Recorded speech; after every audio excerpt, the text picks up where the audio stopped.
de bienvenida. Soy la profesora Romina Ortegano y vamos a desarrollar con este tema lo relativo a la comprensión lectora en la universidad. Pareciera muy obvio el que se le dé importancia a este tema en un curso introductorio. Sin embargo, se trata de reconocer la importancia que tiene el proceso lector y por ende su consecuente proceso de escritura en el contexto académico, que tiene además unas características peculiares, específicas, características que también van a variar según la carrera, el área del conocimiento y del saber en el cual tengamos que adentrarnos a la lectura. Como habrán visto en el tema anterior, hay unas consideraciones importantes en torno al manejo de fuentes, a el acceso a información de primera mano, al acceso a libros y material confiable y a buscadores que se recomiendan en el ámbito académico. Del mismo modo, entonces vamos a hablar de algunas consideraciones y algunos elementos a tomar en cuenta para mejorar los procesos de comprensión lectora en el desarrollo académico durante el tránsito universitario. Para ello, vamos a hablar de algunos aspectos muy concretos. En principio, vamos a hablar del párrafo. El párrafo es, en sentido estricto, una unidad de sentido que puede ser concebida también como una estructura gramatical más amplia, pero es en realidad esto, una unidad de sentido con la cual se configura un texto. Los párrafos pueden tener distintas extensiones y van a encontrar en el curso un material breve elaborado por mi persona donde se habla de los aspectos más generales acerca del párrafo y de su estructura interna y su estructura externa. En tanto unidad de sentido que compone textos y artículos, el párrafo tiene en su estructura externa elementos que nos indican dónde comienza y dónde termina. Comienza entonces con la sangría, que es ese espaciado que se deja siempre al principio de los párrafos, y culmina con un punto y aparte o un punto final, si se trata del último párrafo de un texto. Normalmente el párrafo también se reconoce porque inicia con una letra mayúscula y suele estar delimitado por los márgenes que se le otorgan o se le configuran al texto. Pero además de los elementos externos que nos permiten identificar dónde comienza y termina un párrafo, existen también aspectos internos que son aspectos de orden semántico, es decir, donde está contenido el sentido de la información que ese párrafo transmite. Y esto está entonces configurado a través de una idea principal y una idea secundaria. En el material de lectura van a observar cómo dentro del párrafo existen oraciones y estas oraciones son las que van a contener la idea principal y la idea o ideas secundarias. Lo usual es que todo párrafo tenga al menos una idea principal. Puede llegar a tener más de una, pero no es lo más frecuente. Y también es usual que el párrafo tenga varias ideas secundarias.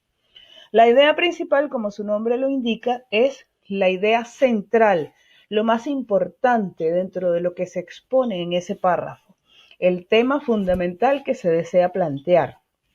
Y las ideas secundarias son aquellas ideas que complementan esa idea principal y la forma de complementar puede variar.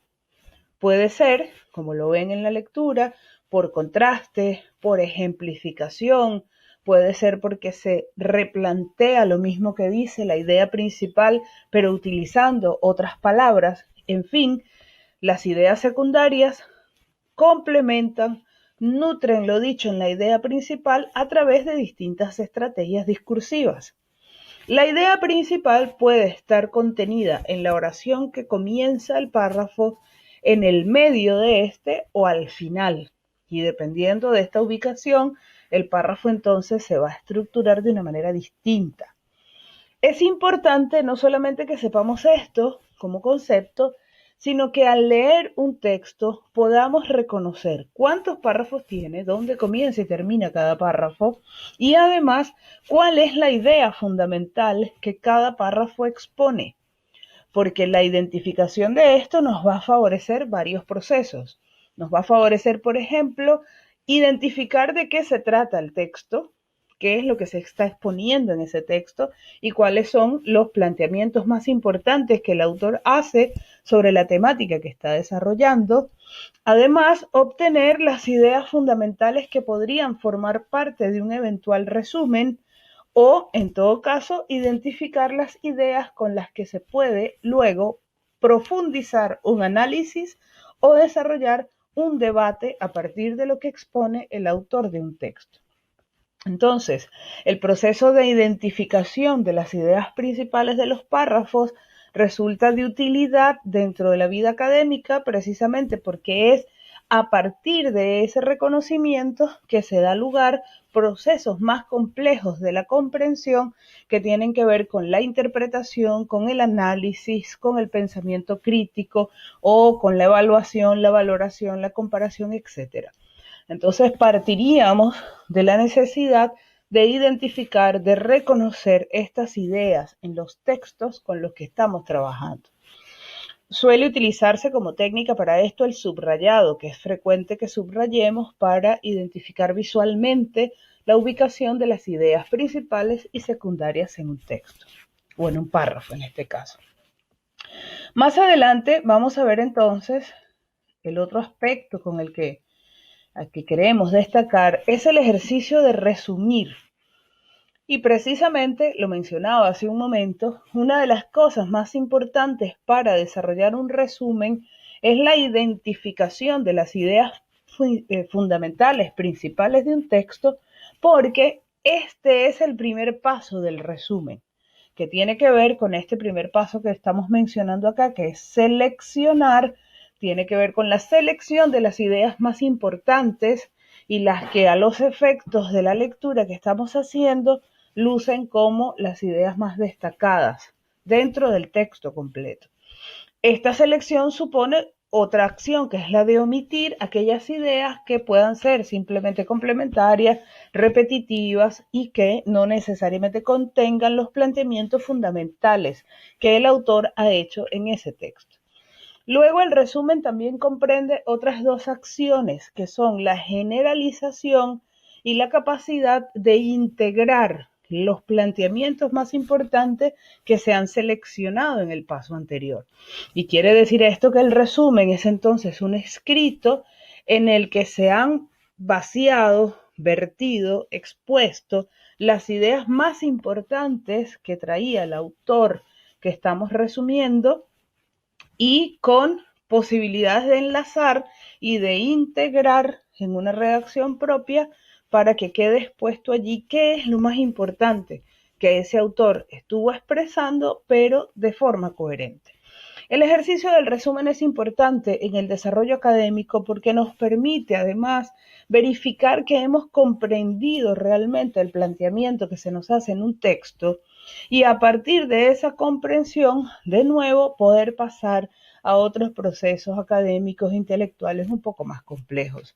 Y por supuesto que el resumen va a depender de la capacidad que tengamos de identificar las ideas más importantes del texto a partir de las ideas principales de cada párrafo.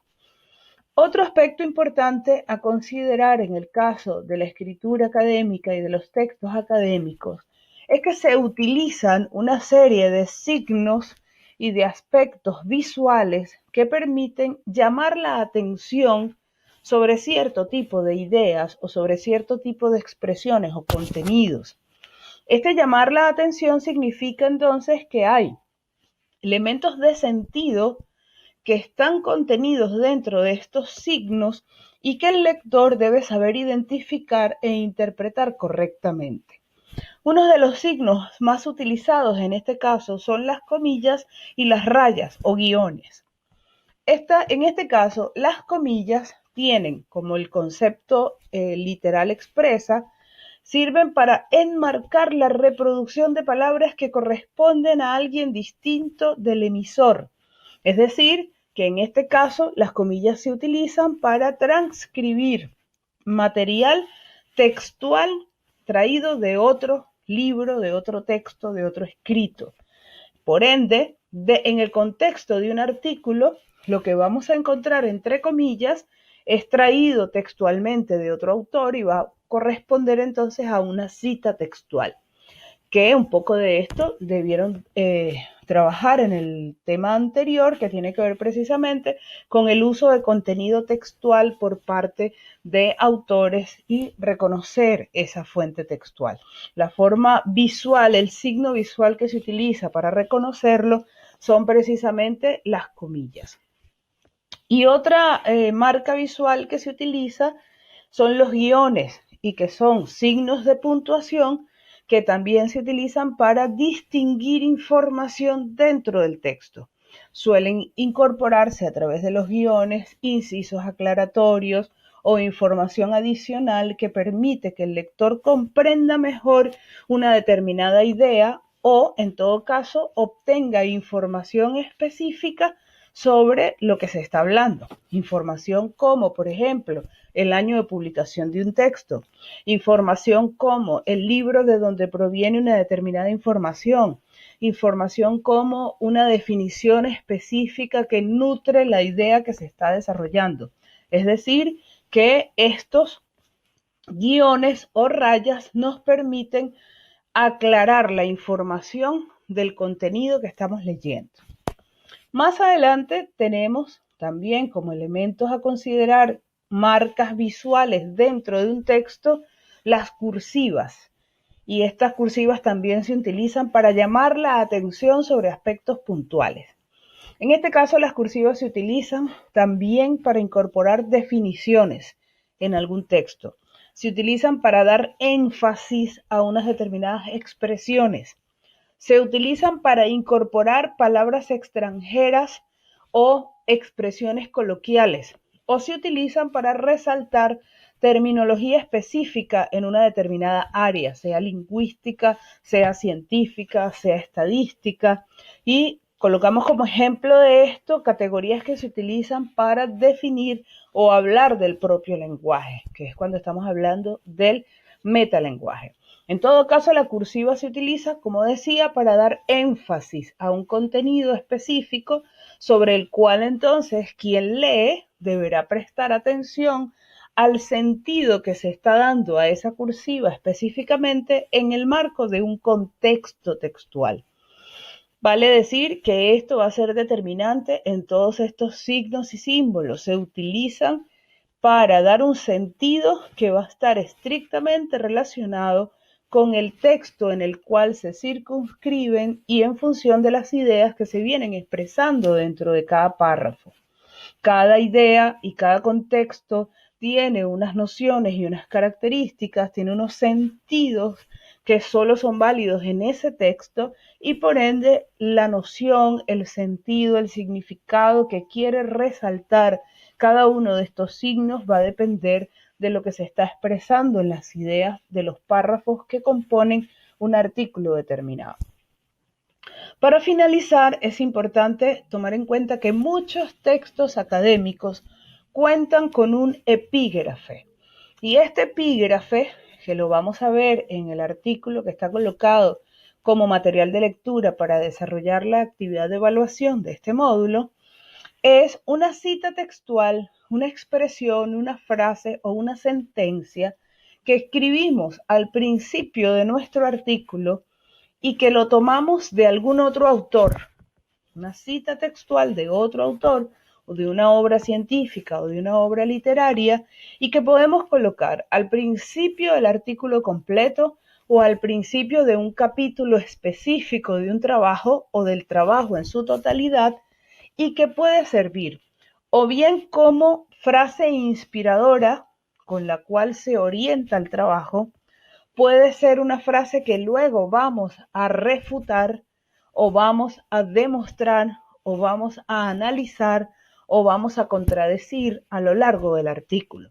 Pero en cualquiera de los casos, la función del epígrafe es precisamente mostrar una idea inicial disparadora, motivadora de la reflexión que aparece en el artículo. En muchos casos, la lectura del epígrafe nos da una idea de por dónde va el planteamiento del artículo, de por dónde va el contenido fundamental del artículo que estamos leyendo, bien sea para tomarlo como punto de partida motivador o bien sea para tomarlo como idea que se va a someter a un debate y a una reflexión. Estos aspectos visuales que estamos viendo hasta ahora como digamos que de manera muy introductoria a los ejercicios de comprensión lectora, son solo pistas para que tengamos elementos para aproximarnos a los textos académicos que, por supuesto, tendríamos que profundizar en otras instancias, pero que en este momento, repito, solo como instancia de introducción van a ser incorporados en el cuestionario que tienen para resolver como actividad dentro de este módulo.